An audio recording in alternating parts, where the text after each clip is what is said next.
এই তো আমার সবজি কষানো হয়ে গেছে। এখন পরিমাণ মতন আমি ঝোল দিয়ে দিব। চিংড়ি, ফুলকপি ভালোই লাগে। সাথে আলু দিয়ে শীতের সবজি অনেক মজা হয়। কে, কে পছন্দ করেন জানাবেন। আমি পরিমাণ মতন ঝোল দিয়ে দিলাম। এখন ঢেকে দিলাম। ঢাকটা উঠে আবার একটু নাড়াচাড়া করে দিব। দেখব যে হয়েছে কিনা সবজিটা। হয়ে গেছে মাশাআল্লাহ অনেক সুন্দর হয়েছে। আর একটু আমি ঢেকে রাখবো।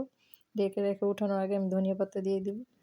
আমার মেয়ের এই সবজিটা অনেক পছন্দ। চিংড়ি, আলু সাথে ফুলকপি দিয়ে রান্না করে শীতের সবজিটা তার পছন্দ মানে ফুলকপি। মাছ, চিংড়ি হোক বা রুই মাছ দিয়ে তার খুব পছন্দ।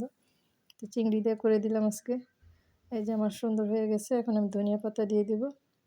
এত সুন্দর হয়েছে অবশ্য না দেখলে সামনাসামনি না দেখলে বোঝাতে পারবো না। মাশাআল্লাহ কালারটা এত সুন্দর আসছে। আর স্বাদও অনেক ভালো হয়েছে আলহামদুলিল্লাহ। আমি পরিমাণ মতন ধনিয়া পাতা দিয়ে দিব এখন। দিয়ে একটু ঢেকে রাখবো তারপরে নামিয়ে নেব। সবাই দোয়া করবেন আমার জন্য। আপনারা সবাই ভালো থাকবেন।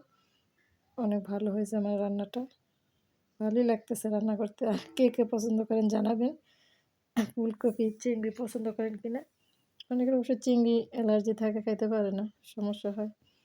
সবার একেকজনের একেক সমস্যা। কেউ ফুলকপি অবশ্য পছন্দ করে, কেউ করে না। তো শীতের সবজি ফুলকপিটা সবাই পছন্দ করে মোটামুটি। হয়ে গেছে, আমি নামিয়ে নিলাম। ভালো থাকবেন সবাই। আল্লাহ হাফিজ। ধন্যবাদ সবাইকে।